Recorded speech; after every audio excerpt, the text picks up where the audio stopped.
রাত বাজে এখন ঠিক ১টা। তো আমরা আজকে খুব সকাল সকাল খাবার খেয়ে নিছি, এই জন্য হচ্ছে আমাদের এখন আবার ক্ষুধা পেয়ে গেছে।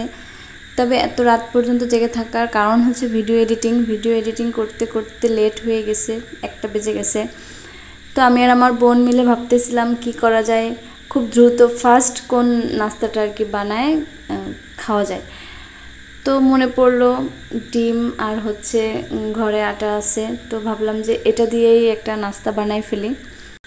প্রথমে আমি কিছুটা আটা নিয়ে নিলাম, তো তারপরে হচ্ছে একটুখানি লবণ দিয়ে দিছি, তারপর পরিমাণ মতো হচ্ছে চিনি, যে যেমনটা মিষ্টি খান তেমনটাই চিনি দিবেন। আমি একটু মিষ্টি কম খাই, তার জন্য আমি একটু চিনি দিচ্ছিলাম আর আমার বোনকে জিজ্ঞেস করছিলাম যে আর দিব কিনা। তারপর হচ্ছে চিনি, লবণ আর আটাটাকে আগে ভালো করে মেশাতে হবে। তো এগুলো মেশানোর পর হচ্ছে আমি একটা ডিম ফেটে দিয়ে দেব। তবে আমার মনে হচ্ছে যে ডিমের তুলনায় আটার পরিমাণটা একটু বেশি হয়ে গেছে, মানে যদি সুযোগ থাকতো আর একটু আটা উঠায় রাখলে মনে হয় ভালো হতো। কিন্তু যা হোক, আমি তো আটার ভিতরেই ডিমটা দিয়ে দিছি। তো এরপরে হচ্ছে আমি দুধ দিয়ে দিলাম। এখানে কোনো পানি দিব না, দুধ দিলে হচ্ছে টেস্টটা একটু বেশি ভালো হয়, আর পানি দিলে অতটা টেস্ট আসে না। তো এটা দিয়ে হচ্ছে আজকে আমি প্যানকেক বানাবো।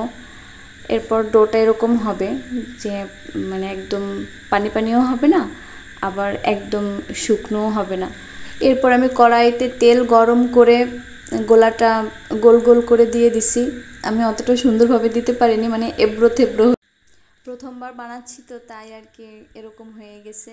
তো চেষ্টা করতেছিলাম সুন্দর করে গোল গোল করার, কিন্তু আমার হচ্ছিল না। আসলে যে কোনো জিনিস দেখারও একটা সৌন্দর্য আছে, আগে হচ্ছে দেখার সৌন্দর্য, তারপরে হচ্ছে খেতে কেমন সেটা। তবে হ্যাঁ, খাবারটা কিন্তু অনেক টেস্ট হয়েছিল।